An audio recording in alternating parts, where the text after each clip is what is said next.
Baik, saksi ahli yang dihadirkan itu tidak usah diragukan lagi kapasitasnya orang-orang hebat semua. Tapi apakah ini merupakan sebuah strategi? Karena memang sulitnya untuk menemukan saksi fakta yang sebenarnya. Alih-alih melihat langsung peristiwa kecelakaan yang terjadi. Karena yang mau dibangun ini adalah bukan pembunuhan tapi kecelakaan. Pak Edwin boleh dijawab? Iya, tadi pertanyaan Mbak Caca itu bagus sekali ya. Apakah kami juga punya saksi bahwa itu kecelakaan? Ya. Tetapi saya ingin membalikan dulu keadaan Mbak Caca. Perkara ini sudah inkrah. Ya. Karena perkara sudah inkrah, pertanyaan kami lebih gampang untuk dijawab. Bukti apa yang dimiliki mereka yang meyakini peristiwa pembunuhan dan pemerkosaan terjadi?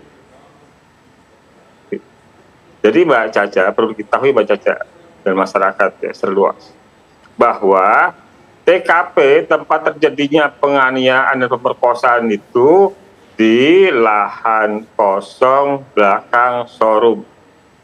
Pertanyaan, ada nggak ditemukan darah di situ? Ada nggak di alat di bambu, batu, samurai yang digunakan ada darah korban? Ada nggak di pakaian di badannya pelaku darah dari korban? Ada nggak sidik jari pelaku di motornya korban? Nggak ada semua, Mbak. Lalu kita yang meyakini itu pembunuhan pemerkosaan, dari mana berangkatnya?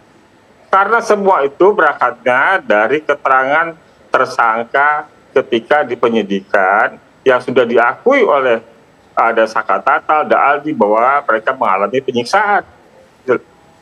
Jadi pertanyaannya malah sebaliknya tadi Mbak. Ya. Yang meyakini adanya pembunuhan dan pemerkosaan, bukti apa yang dimiliki? Gitu. Jadi perkara udah inkrah. Lebih mudah dijawabnya bagi mereka yang meyakini bahwa perkara pembunuhan dan pemerkosaan ini ada. Bukti apa yang dimiliki oleh mereka meyakini terjadi pembunuhan dan pemerkosaan. Oke.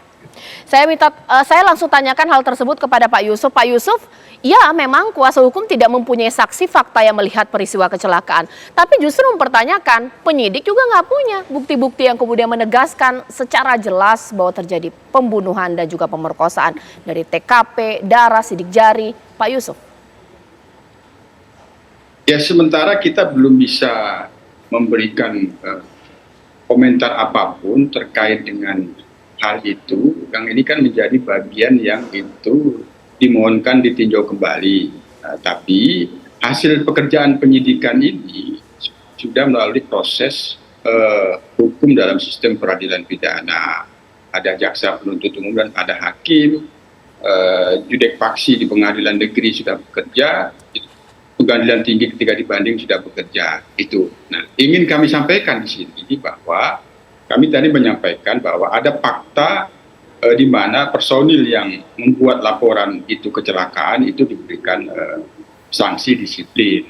Yang kedua, ada fakta di dalam proses pemberkasan perkara ini untuk berkas Saka Tatal ini dalam bantuan Kompolnas ini berbeda dari 7 lainnya karena pidana anak.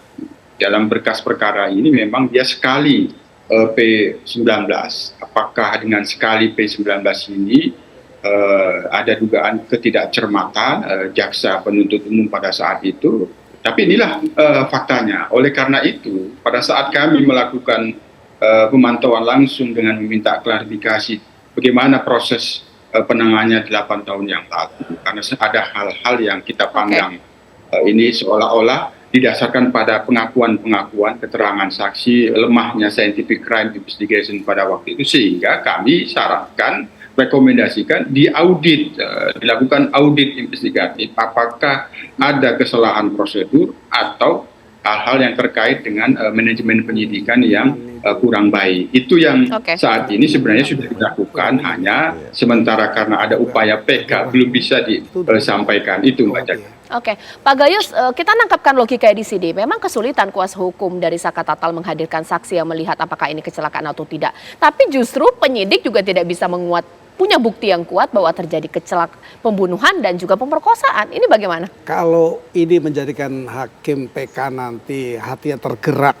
dengan melihat memang terjadi bukti baru yang bisa merubah keraguan hakim, ini memang harus dikabulkan. Kenapa?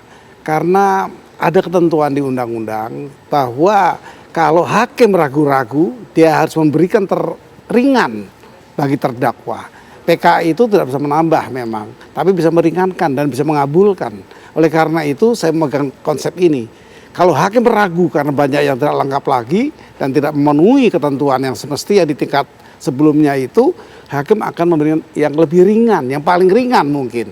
Kemudian juga ada lagi konsep berpikir ahli hukum itu. Daripada menghukum satu orang yang tidak bersalah dan diyakini tidak bersalah, daripada membebaskan 1.000 orang yang bersalah. Lebih bagus melepaskan. Nah ini kira-kira yang mungkin membangun semangat dari Novum yang telah dikemas, sekian banyak ahli yang maksimal keahliannya, tentu hal ini mungkin bisa menjadi harapan. Yaitu bagaimana keyakinan hakim akan lebih dibanding keraguan hakim di masa yang sudah diputus yang lalu. Oke, bisa tidak Pak? Tapi dalam sistem hukum pidana kita, bisa tidak sih itu logika tersebut kemudian bisa diaminkan, mengingat bahwa ya saksi faktanya juga tidak kuat-kuat amat, tapi saksi yang menegaskan bahwa ini pembunuhan dan juga pemerkosaan juga tidak ada gitu, bagaimana melihatnya? Jadi begini, menurut undang-undang yang dibebankan untuk membuktikan itu bukannya terdakwa atau penasihat hukumnya. Oke. Jadi yang dibebankan pembuktiannya itu adalah penuntut umum. Kecuali dalam perkara-perkara tertentu ada pembuktian terbalik. Kalau misalnya kita harapkan si penasihat hukum membuktikan siapa pelakunya, ya itu bukan tempatnya. Justru, nah sekarang dipersoalkan oleh penasihat hukum bahwa pembuktian yang diajukan oleh penuntut umum yang dibenarkan oleh hakim itu tidak tepat. Karena ya, dengan rentetan-rentetan seperti itu. Tadi misalnya begini, kan kalau ada orang mati itu bisa tindak pidananya kemungkinan. Oke, paling berat itu pembunuhan berencana 340 atau yang agak ringan adalah pembunuhan biasa. Tetapi kan ada juga karena ada penganiayaan mengakibatkan matinya orang lain, hukumannya lebih ringan. Atau misalnya karena kelalaian orang mati.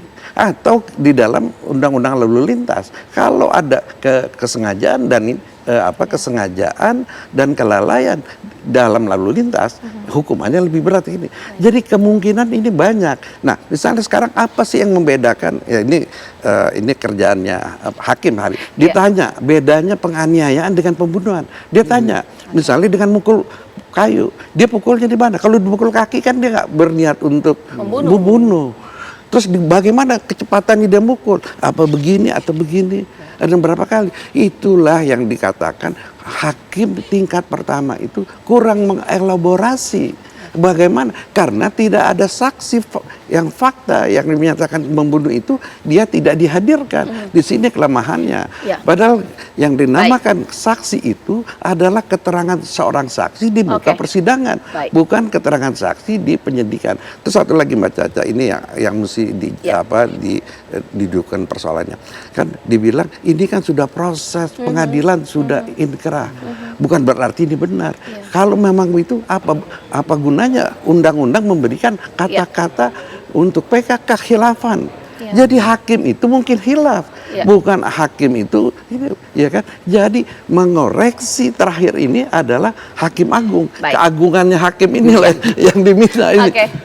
Ya, kita tunggu nanti bagaimana kemudian hakim melihat sidang PK di mana saksi ahli dan juga saksi fakta akan dihadirkan. Terima kasih Pak Kudri, Pak Gayus, Pak Yusuf dan juga Pak Edwin